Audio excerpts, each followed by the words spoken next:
Most people do not live their own lives. They live the life that will be accepted. And the cost is not merely disappointment. It is a quiet form of self-erasure that feels, over time, like exhaustion. If you stay with me for the next few minutes, you will not be asked to be fearless or to reinvent yourself overnight. You will gain something more durable, a way to tell the difference between the self you are and the self you perform, and a set of stoic, practical tools to choose integrity over approval, without becoming cold, careless, or alone. The transformation is subtle but decisive. You begin to act from inner governance instead of outer permission. Here is the first reversal. The greatest threat to your freedom is rarely a tyrant. It is applause. It is the small, constant reward for being convenient. We are trained early to read the room, to soften our edges, to present the version of ourselves that keeps peace and avoids risk. It looks like maturity. Often it is fear with good manners. But courage, in the philosophical sense, is not loud. It does not require dramatic confessions, public reinventions, or heroic poses. Courage is the steady willingness to be seen accurately, including by yourself. The Stoics called this living in accordance with nature, not a mystical idea, but a practical one. To stop fighting what is true about your character, your limits, your values, your duties, and your season of life. A hard truth is that much of what we call personality is negotiation.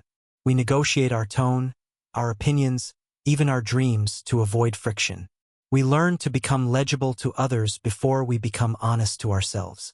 And then we wonder why we feel anxious, as if something is always about to be discovered. Something is. It is you. Consider a modern scene that seems harmless. You are in a meeting, and an idea is presented that you know is flawed. You feel the internal rise of dissent, the clean clarity of your own thought, and then the familiar calculation begins. If I speak, will I sound difficult? If I disagree, will I be remembered for it? If I stay silent, will I be safe? And you choose silence. No one collapses. The room moves on. Yet something in you learns a lesson. Your truth is optional. Repeated often enough, that lesson becomes a life. Here is the next reversal. Silence is not always peace. Sometimes it is surrender. And the tension you avoid externally becomes a tension you carry internally. Stoic philosophy offers a clear diagnosis. Anxiety grows when the mind tries to control what is not its own. The opinions of others, the outcomes of events, the future's loyalty. Epictetus drew a line that is as sharp today as it was then. Some things are up to you. Some things are not. When you live as if the second category is your responsibility, you will live in perpetual agitation. When you return responsibility to its proper place, your judgments, your choices, your character, you do not become indifferent. You become unshakable. A hard truth. Many people confuse authenticity with self-expression.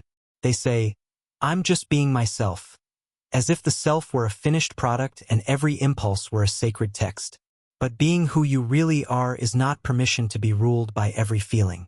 It is a commitment to the best within you, not the loudest within you. Deep reflection changes the question. Instead of asking, "How do I show everyone who I am?" ask, "What kind of person do I consent to become?" Because who you really are is not just your preferences. It is your principles in motion. It is how you treat people when you are tired. It is what you do when no one can reward you. It is the private standard that holds even when the public standard disappears. A practical example. Imagine you post something online that matters to you. An honest view, a piece of work, a personal story. At first there is relief, even pride. Then the numbers start moving. Likes, comments, silence, criticism. And suddenly your inner weather depends on strangers. You refresh, you reread, you interpret. You call it engagement, but it is dependence. You are no longer expressing yourself. You are monitoring your worth. Another reversal arrives. The opposite of authenticity is not lying. It is outsourcing your identity. It is letting the crowd become your mirror. The Stoics were not naive about the crowd. Marcus Aurelius wrote, as a man surrounded by expectations, obligations, and noise. His solution was not escape. It was interiority. Not isolation, but an inner room you can return to. He reminded himself again and again, that the mind has the power to withdraw from disturbance, not by denial, but by correct judgment. The world can be chaotic, you do not have to be. A hard truth, you will never be universally approved. The attempt to be liked by everyone is not kindness. It is a refusal to choose. And refusing to choose is still a choice, one that hands your life to whoever is most displeased. Deep reflection asks for a different measurement. If approval is unstable, what is stable? Character. If reputation is borrowed, what is yours? Your conduct. If praise is accidental, what is intentional? Your principles. The Stoic idea of virtue is not moral vanity. It is the architecture of an unbribable life. A practical example. You are offered an opportunity that flatters you but violates something in you.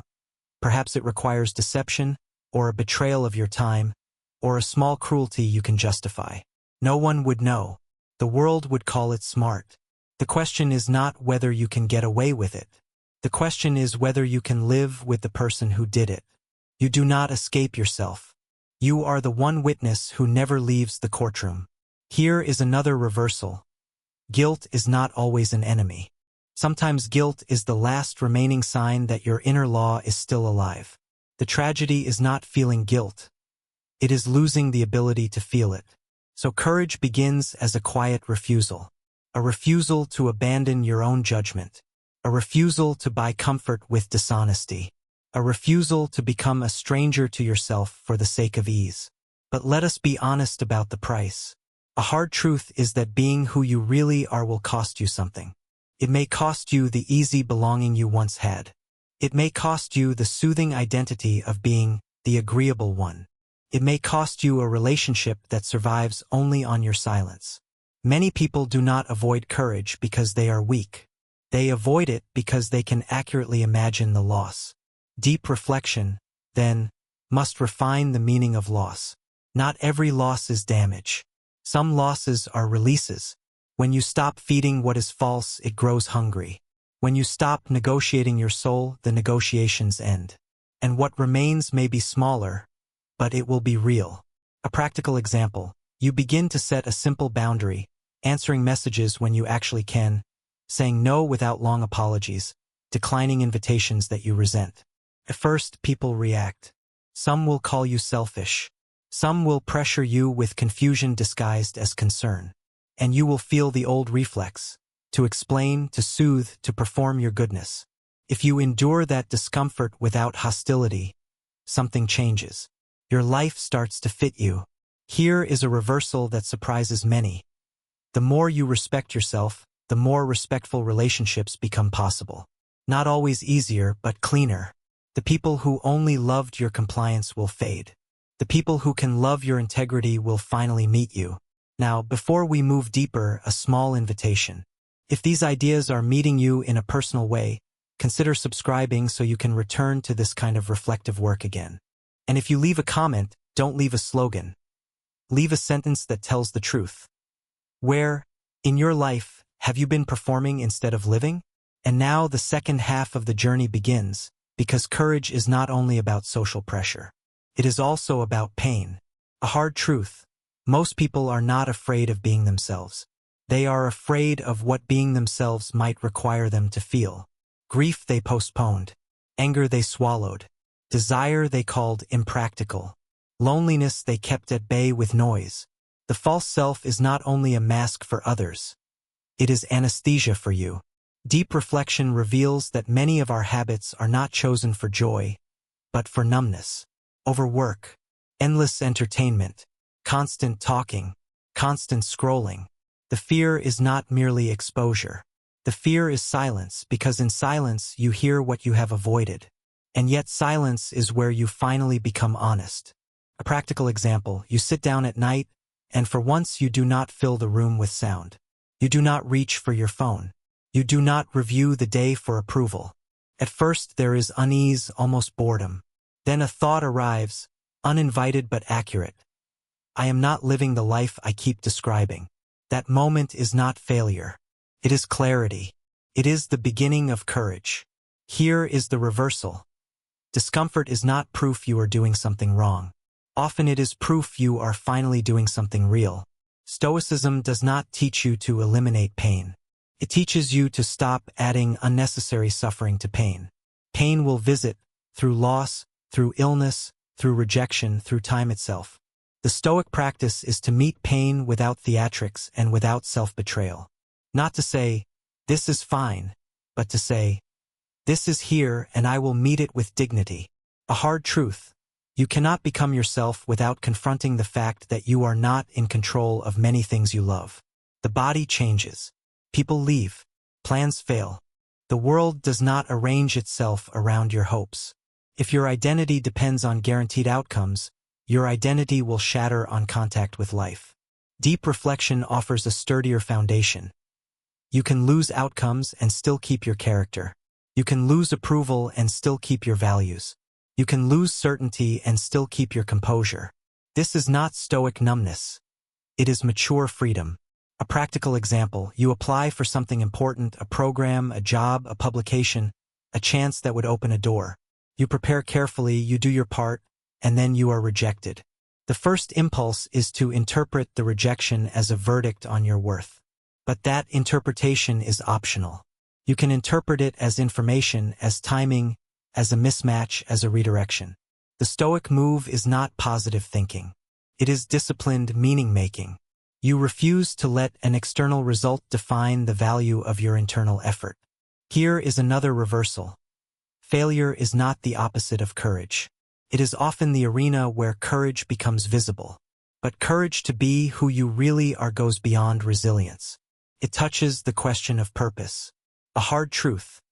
Many people chase meaning the way they chase entertainment, hoping something outside will finally fill the quiet. A relationship will do it. A promotion will do it. A city will do it. A body will do it. And when it does not, they conclude that life is empty.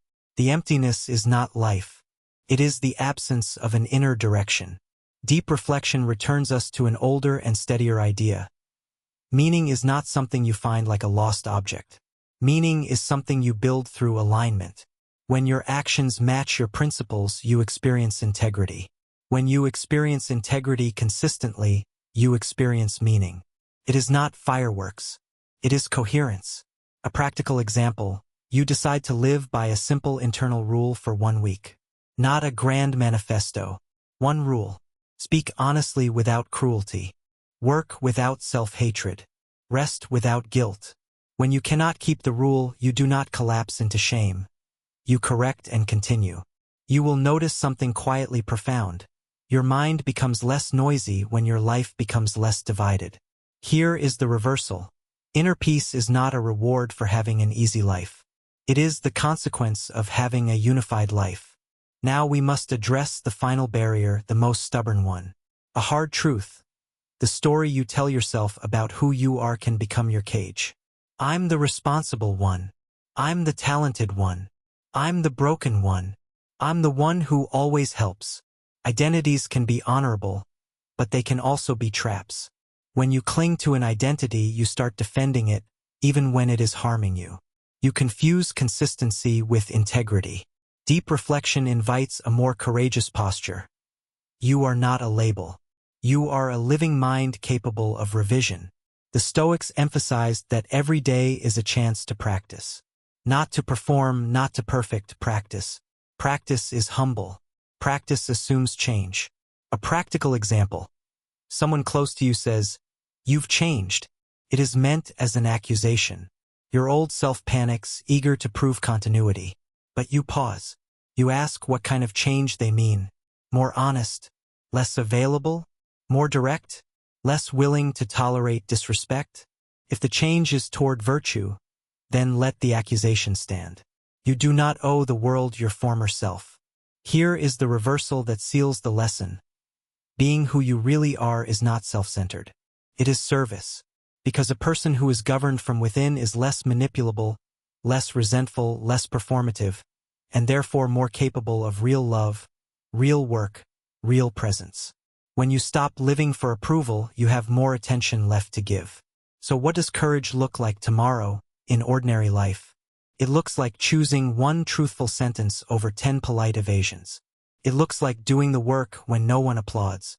It looks like admitting you were wrong without dramatizing it. It looks like letting someone be disappointed without rushing to rescue your image. It looks like allowing anxiety to be present while still doing what is right. It looks like asking, in the moment of decision, not what will make me look good, but what would a person of character do here? And if you want one final Stoic tool to carry with you, carry this. When you feel fear, ask what it is demanding. Fear usually demands control over what cannot be controlled, or safety at the price of integrity. Answer it calmly. I will take care of what is mine. My judgment, my effort, my conduct. The rest may do what it will. This does not remove all trembling. It replaces trembling with direction. A hard truth remains, and it is the one that makes everything else urgent. You do not get unlimited time to become yourself. Life is not only uncertain, it is brief. The Stoics did not repeat this to darken the mind, but to clarify it. When you remember that the day is finite, you stop postponing your honesty. You stop treating your life as a draft. Deep reflection then becomes simple and severe. If you keep betraying yourself, what exactly are you saving? And if you begin to honor yourself, what becomes possible? Because the courage to be who you really are is not the courage to be admired. It is the courage to be accountable to the part of you that knows. The part of you that cannot be fooled by your excuses. The part of you that will be with you in the last quiet hour, when there is no audience left to persuade. Live so that, when the room finally goes silent, you are not afraid to meet the person who remains.